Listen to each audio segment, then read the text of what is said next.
à une certaine échelle, tout ce qui se passe dans notre pays, quand on prend votre zone, tous les problèmes qu'il y a au Mali, on les trouve chez vous. Et donc, le jour où on aura la solution de vos problèmes, je pense qu'on commencera à avoir la solution au problème de tous les Maliens. Et compte tenu de la situation que vous vivez, on ne pouvait pas reporter à plus tard. Sinon, j'ai un agenda extrêmement chargé jusqu'en fin juillet. Et quand j'ai eu votre demande d'audience, avec ce que vos populations vivent, j'ai dit qu'aujourd'hui, vous avez besoin d'écoute et de considération avant tout. Le reste, vous connaissez les intentions du gouvernement, comme tous les Maliens. Donc, on va faire notre audience en 2 étapes. Je vais vous donner la parole d'abord pour vous écouter. Ensuite, je vous répondrai au nom du gouvernement et on va se séparer jusqu'à une autre fois. Tant que vous avez besoin d'écouter ou parler avec le Premier ministre, n'hésitez pas. Les portes sont ouvertes à tous les Maliens et à tout le monde. Merci bien. Merci. Monsieur le Président d'honneur de l'association des Senou Bankas, Monsieur le Vice-président, Mesdames et Messieurs, lorsque j'ai reçu hier une demande d'audience, malgré mon programme éminemment chargé, vous voyez les 20 heures passées, il y a d'autres audiences qui vont continuer jusqu'à minuit, c'est pratiquement tous les jours comme ça. Je n'ai pu m'empêcher de trouver une fenêtre pour vous rencontrer,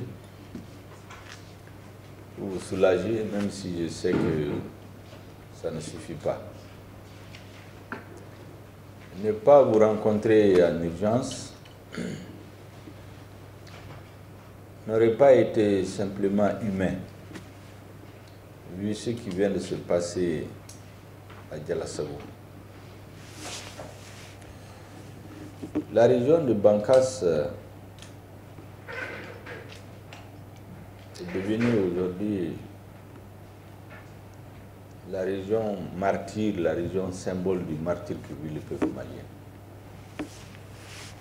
Tout y passe. Vous venez de façon éloquente d'énumérer la liste macabre des tueries massives qu'il y a dans notre pays depuis bientôt 4-5 ans. Et tout le monde constate que le centre, l'épicentre des tueries de masse, même s'il y en a un peu partout dans les territoires, c'est Bankas et Bandiagara. Ces 2 régions aujourd'hui symbolisent tout ce qu'il y a comme horreur que les terroristes font subir au peuple malien.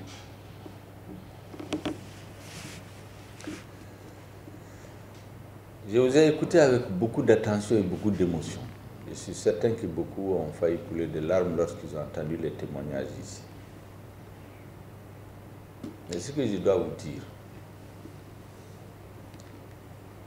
c'est que le président de la transition, le gouvernement, l'ensemble des autorités de la transition, aujourd'hui, nous sommes dédiés totalement, corps et âme, au retour de la paix dans notre pays.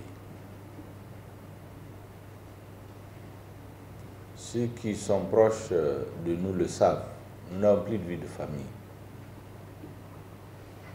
Nous restons au bureau jusqu'à minuit, à la maison on travaille jusqu'à 1h. Personnellement, jusqu'à 1h, 2h, et le président souvent jusqu'à 4h du matin, pour suivre la situation dans le pays, sur tous les fronts. Parce qu'en même temps que notre armée fait face à notre pays aux attaques terroristes de toutes parts, aujourd'hui il y a une offensive généralisée pour démoraliser les Maliens, pour casser le moral des Maliens, pour casser le moral de notre armée, pour réduire à néant tous les discours sur la montée en puissance de l'armée, avec l'objectif stratégique que vous connaissez, briser la colonne vertébrale de notre nation, pour que les Maliens perdent confiance en eux-mêmes. en même temps qu'on fait face à cette situation, il y a beaucoup d'autres groupes à l'interne qui mènent beaucoup d'actions subversives. Certains, sous diverses formes, travaillent de façon coordonnée à la déstabilisation de notre État. Dans cette situation, comme toutes les grandes nations, ce que je voudrais vous lancer comme appel, c'est de tenir bon. Aujourd'hui, nous passons un cap difficile. Les autorités de la transition, tous les patriotes, toutes les forces vives conscientes du danger qui pèse sur notre pays, tous ceux qui ont le Mali dans le cœur, passent des moments très difficiles. J'avais l'habitude de dire que nous allons passer dans des tempêtes, même dans des cercles de feu. Et c'est dans là où nous sommes aujourd'hui. Nous sommes en plein dans les cercles de feu. La seule chose que nous devons faire, c'est de tenir la main. Qu'on ne laisse personne tomber. Même ceux qui vont tomber, ceux qui vont être brûlés, il faut qu'on se tienne la main pour sortir. C'est le dessein de toutes les grandes nations. J'ai l'habitude de le dire. Toutes les grandes nations que vous voyez, dont on parle aujourd'hui, ils ont passé par des périodes dramatiques comme ça dans leur histoire. Ils ont failli disparaître. Les guerres civiles, les famines, les destructions, jusqu'au bord de la disparition de leur nation. Mais c'est parce qu'ils ont eu foi dans leur pays et en l'avenir qu'ils ont pu tenir. C'est le message fort que je voudrais vous lancer et à travers vous, à tous les Maliens. Aujourd'hui, votre région, comme je dis, c'est la région martyre qui symbolise tout ce qu'on peut imaginer comme méthode des groupes terroristes. Provoquer les guerres multiethniques. Heureusement que vous avez pu surmonter cela. Ils ont échoué. Au moins sur ce plan, ils ont échoué. Vous vous souvenez en 2015, quand ils ont transporté le terrorisme au centre du Mali, qu'est-ce qu'ils faisaient? Ils ciblaient les chefs religieux, les notables Peuls pour les assassiner, pour les terroriser.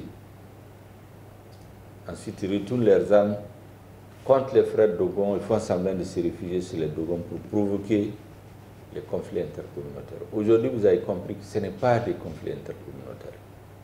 C'est une stratégie de désintégration du pays, désintégration de la nation. Et le fait que vous l'ayez compris, je crois que c'est le point de départ de leur échec. Ils peuvent gagner des batailles, mais ils ne gagneront pas la guerre. Moi, je suis persuadé, le président de la transition est convaincu, ils ne gagneront pas la guerre. Ils gagnent des batailles par surprise, lâchement souvent. Ils ne gagneront pas la guerre. Pourquoi? Parce qu'il y a une conscience nationale. Ça, c'est plus fort que les armes. Et votre cercle aujourd'hui symbolise ce qui doit être le Mali. Vous avez parlé de la présence dans votre groupe des Peuls, des Dogons, des Dafi et d'autres certainement dont vous n'avez pas parlé, des Sonrai, des Bamana, tout le monde. Pourquoi ces cercles sont attaqués et détruits? Parce que ce sont ces cercles, Bankas, Bandiaga et autres, qui symbolisent, et d'une façon de la région de Mode, qui symbolisent le Mali. C'est là où vous avez tout le monde. C'est là où vous avez des gens qui parlent minimum 2 langues, minimum 3. C'est cet héritage-là, c'est ce précieux bien qu'ils veulent détruire. Si vous réussissez dans cette région, Dieu nous en garde, ce n'est pas là qu'il va commencer la destruction du Mali, mais ils ne réussiront pas. C'est pour cela que je voudrais vous lancer un appel encore. beaucoup de détermination, beaucoup de patience et de cohésion. Le premier échec qu'ils ont subi, c'est qu'ils ne sont pas arrivés à vous diviser. Mais ils vont continuer sur les autres méthodes. Détruire les récoltes, empêcher les paysans de cultiver. Ceux qu'ils cultivent, brûler. Ceux qui mettent dans leurs magasins, brûler. Quand tout ça, ça ne suit pas, tuer les paysans, assassiner les gens, empêcher le commerce, désorganiser la société, provoquer la famine, fermer les écoles, en un mot, faire en sorte que les gens perdent l'espoir. Et ceux qui résistent à tout cela, il faut les enlever pour en faire des otages. Voilà la stratégie. Elle est mûrement réfléchie. Elle est bien pensée. C'est toujours comme ça. Quand les groupes terroristes commencent à échouer, ils ne s'attaquent pas à l'armée, ils s'attaquent aux civils.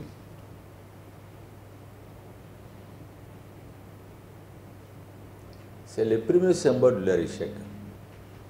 Ils ne s'attaquent pas aux forces de l'ordre, ou même s'ils s'y attaquent, ce n'est pas de façon aussi massive. Ils s'attaquent aux populations civiles pour atteindre le moral de la population, pour atteindre sa cohésion, pour qu'elle perde la foi en l'avenir. Et notre peuple, à travers les populations de Seno-Bankas, de la région de Mopti d'une façon générale, doit montrer devant le monde entier que c'est un peuple qui a de l'histoire. Vous avez dit que chez vous, c'est un melting pot. Effectivement. C'est un pays millénaire. Et ce territoire millénaire, il ne sera pas détruit, Inch'Allah. Tout ce que vous avez posé comme problème, que vous avez posé comme doléance, je rendrai compte fidèlement au président de la transition. Et je sais que même sans cette réunion, il a une claire conscience des enjeux aujourd'hui. Pas plus tard que le mardi, quand on faisait le tour de la situation politique et géopolitique après avoir examiné le dossier du Conseil, il m'a dit ceci, il m'a dit, Monsieur le Premier ministre,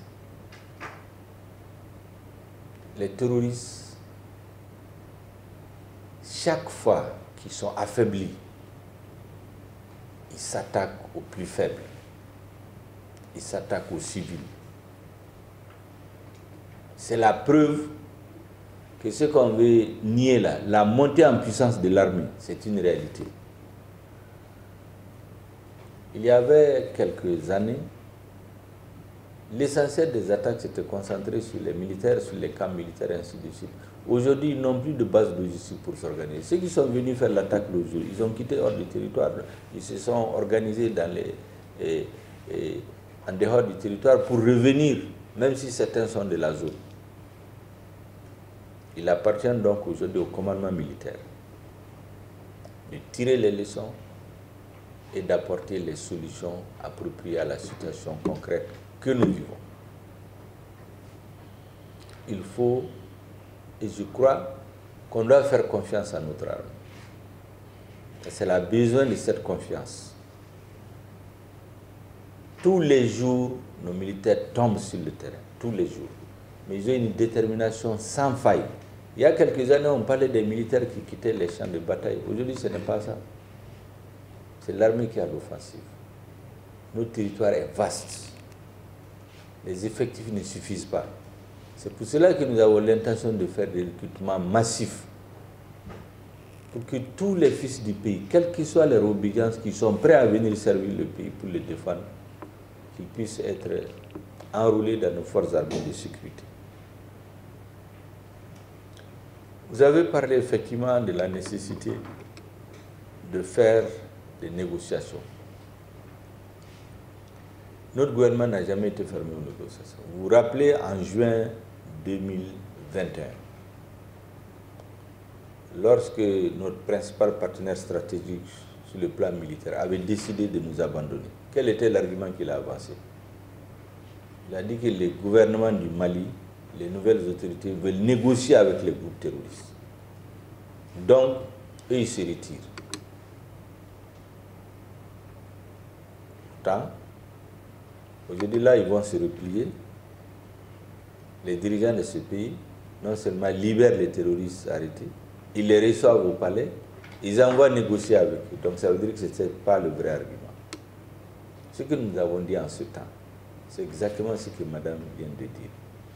Nous avons dit que parmi les groupes, ceux qu'on identifie comme les groupes terroristes, il y a le noyau dur, qui sont les ennemis de notre peuple. Souvent, même pas des Maliens. Souvent des Maliens endoctrinés. Il y a des enfants qui sont allés là-bas par désespoir, par frustration, par contrainte, par ignorance. Quand nous disons que nous négocions, c'est pour pouvoir sauver des vies. Nous n'avons jamais dit que nous n'allons pas combattre les noyaux durs. Parce que le noyau dur, c'est un noyau idéologiquement constitué qui ne va jamais arrêter. Parce que l'objectif stratégique qu'ils ont et ceux qui sont derrière eux, c'est le démantèlement de l'État malien. Donc cette stratégie de négociation fait partie aussi de l'approche du gouvernement. Maintenant, il faut aussi se rendre compte que souvent ça a des limites. Il y a eu souvent des accords locaux pour préserver des vies, la paix, mais en réalité, ils l'ont utilisé uniquement pour se préparer mieux.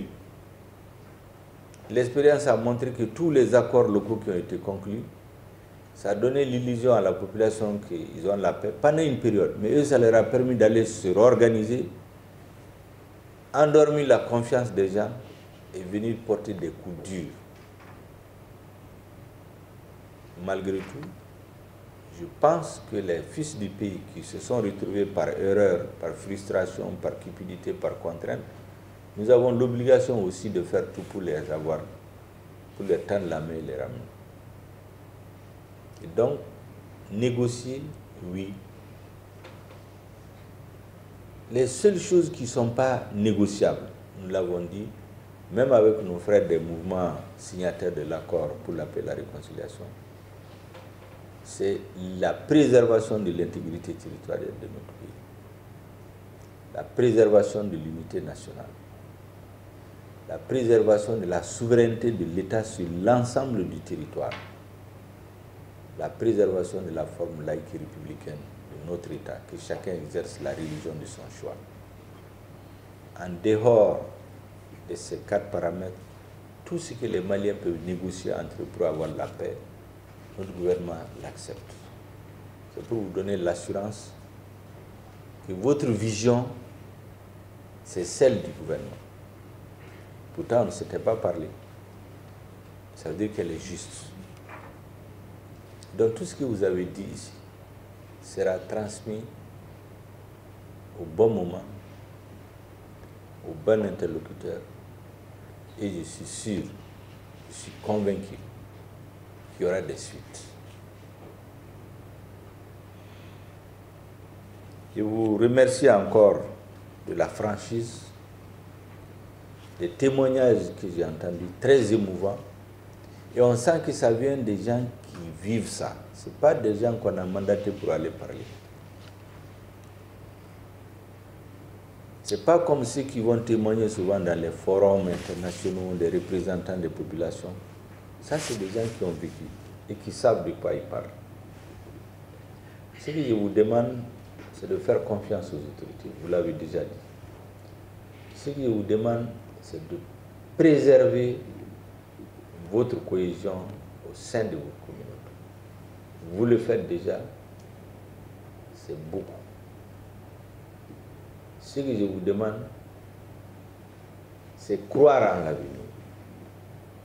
Croire qu'on gagnera la guerre contre le terrorisme. Le reste, Angato Alama, et organisons-nous pour nous battre.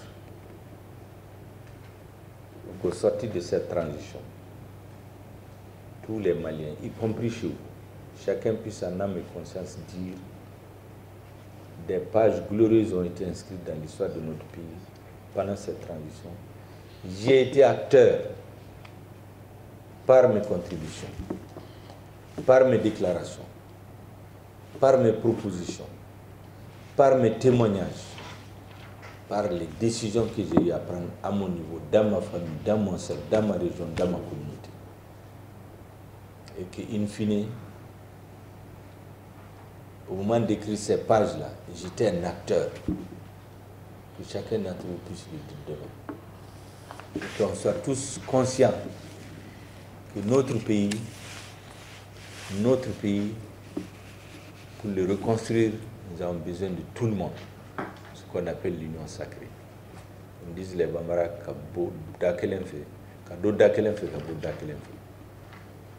Monsieur le Président d'honneur, Monsieur le Vice-président, Mesdames et Messieurs, vous savez, maintenant on commence toujours par les minutes de silence.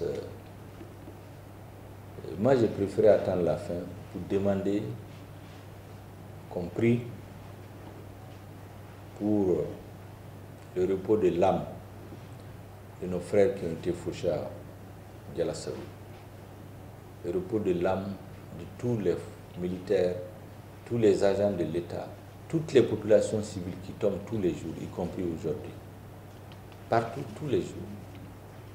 Que les âmes reposent en paix. Et dire que leur sacrifice ne fera que nous galvaniser. Ça ne va pas nous démoraliser. Or, c'est fait pour nous démoraliser.